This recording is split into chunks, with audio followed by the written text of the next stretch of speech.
En relación a la sociedad medieval, tenemos que hacer una pequeña aclaración al inicio, que nos va a guiar todo el trabajo después y todo el análisis que vamos a hacer de este aspecto del mundo medieval.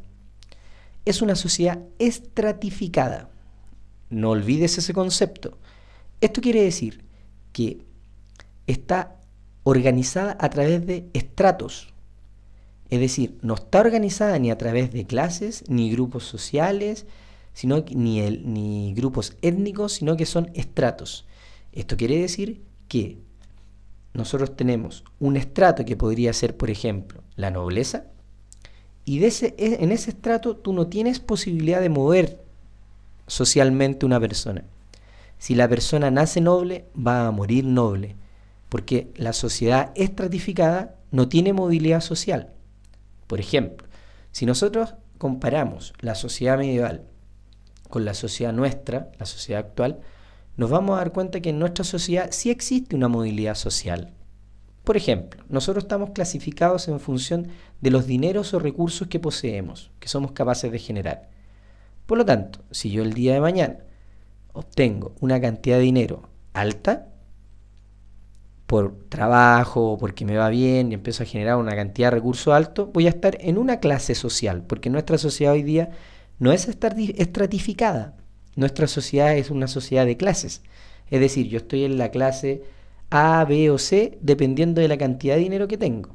Pero en cambio, en la Edad Media no funcionaba así. En la Edad Media tú nacías en el estrato campesino y te morías campesino. O sea, la sangre marcaba lo que tú ibas a hacer durante toda tu vida. En cambio, en la sociedad nuestra, en la actualidad, el dinero marca lo que tú vas a hacer durante tu vida. Por lo tanto, como eso cambia, existe una movilidad social, tú puedes cambiar. Para ir a una característica más específica de la sociedad medieval, podríamos decir entonces que existía una jerarquía de estamentos, como plantea la imagen. Primero se encontraba el clero. Su labor era adoctrinar a la gente y conservar y transmitir la cultura. El clero era quien mantenía y mantuvo durante mucho tiempo los textos del mundo clásico, los textos griegos, los textos romanos. Y ellos así hicieron una serie de traducciones durante el periodo medieval para ir conservando todo este dominio cultural.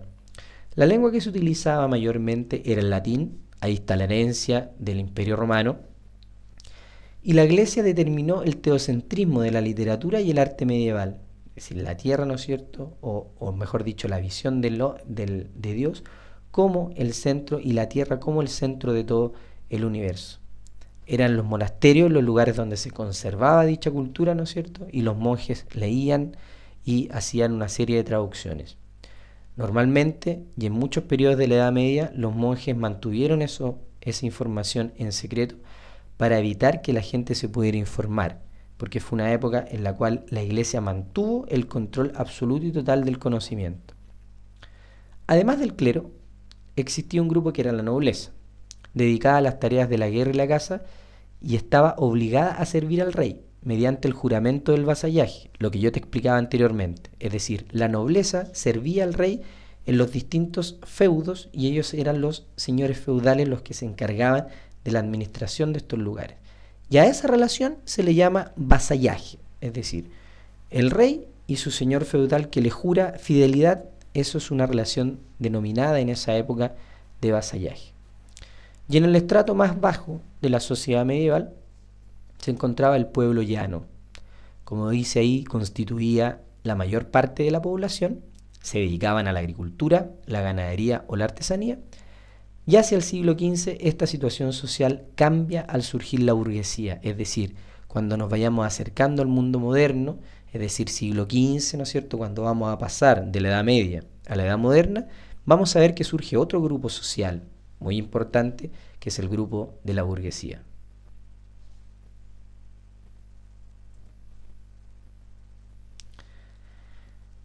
Acá tenemos una pequeña comparación de mapas para que veamos cómo fue evolucionando el mundo medieval y cómo del mundo medieval que evolucionó hoy día tenemos la configuración de Europa. Este es un mapa de la Europa medieval, es decir, está constituida por distintos reinos. Por ejemplo, si vamos desde el Océano Atlántico, Vemos ahí el reino de Portugal. España, dividido en dos reinos, Castilla y Aragón. Recuerda que después se van a unir, ¿no es cierto?, al final del periodo de la Edad Media, el reino de Francia. El Sacro Imperio. De ese Sacro Imperio va a surgir lo que posteriormente va a ser Alemania. Tenemos el reino de Escocia, el reino de Inglaterra, el reino de Suecia. Por ejemplo, dentro de cada uno de esos reinos, los reyes se encargaban de subdividir sus territorios y formar lo que eran los feudos. De esa manera podían tener un mayor control sobre esos territorios. Pero como tú ves, gran parte de esos reinos después pasaron a denominarse o pasaron a ser los países que van a conformar la Europa actual. Veamos un mapa de Europa actual para que podamos hacer la comparación. Si vamos a la Europa actual, por ejemplo, en el centro donde estaba el Sacro Imperio Germano, hoy día está Alemania. El Reino Unido, ¿no es cierto?, está unificado. España se unificó en la península ibérica, ahí donde está España y Portugal, se unificó, ¿no es cierto?, y pasó a ser un solo país. Se unificaron dos reinos para formar un solo país. Entonces, lo importante que tenemos que tener en cuenta acá es que lo que existió en el periodo medieval como reinos, subdivididos, ¿no es cierto?, en feudos para establecer todo un sistema de control, lo que ya te he explicado, es lo que hoy día al final fue Europa. Es decir, de los reinos medievales surgieron los actuales países de Europa, porque después esos reinos se transformaron en estados nacionales más adelante, ¿no es cierto?, durante el periodo de la Edad Moderna, y ahí nosotros ya vemos cómo se confirma, o cómo se conforma, mejor dicho, este proceso de utilización del espacio del territorio. Idea clave acá entonces es, de los antiguos reinos del periodo medieval surgen los países actuales. Otro tema muy relevante durante el periodo medieval es la función y la influencia que tuvo el cristianismo en la Edad Media. Como podemos ver ahí en la gráfica, el cristianismo comenzó entre un pequeño número de judíos. En el libro de los Hechos de los Apóstoles se menciona cerca de 120. En el siglo III, el cristianismo creció hasta convertirse en la congregación dominante en el norte del mundo mediterráneo. También se extendió de forma importante al este y al sur del Mediterráneo. Como podemos ver acá, lo que estamos analizando es que una de las religiones más importantes durante el periodo medieval fue el cristianismo, que fue surgiendo a través de distintos procesos, y los pueblos que estaban cercanos a la zona del Mediterráneo, incluyendo el Imperio Romano, en algún momento asumieron y se convirtieron al cristianismo. Los hechos que acontecieron en los primeros años del cristianismo se relatan en el libro de los Hechos de los Apóstoles. Este libro en la actualidad hoy día está puesto en tela de juicio, ¿no es cierto?, por la veracidad que pueda tener. Pero lo que sí debemos tener claro es que el cristianismo le dio una unidad política al mundo medieval.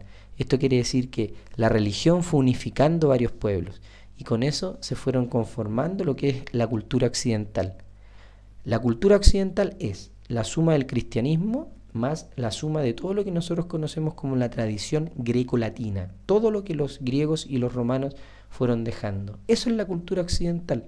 Por eso que el mundo medieval es el heredero de toda esa cultura occidental. Lo que hicieron los griegos, los romanos y todo el aporte del cristianismo que le fue dando vida y fue organizando todo el mundo medieval.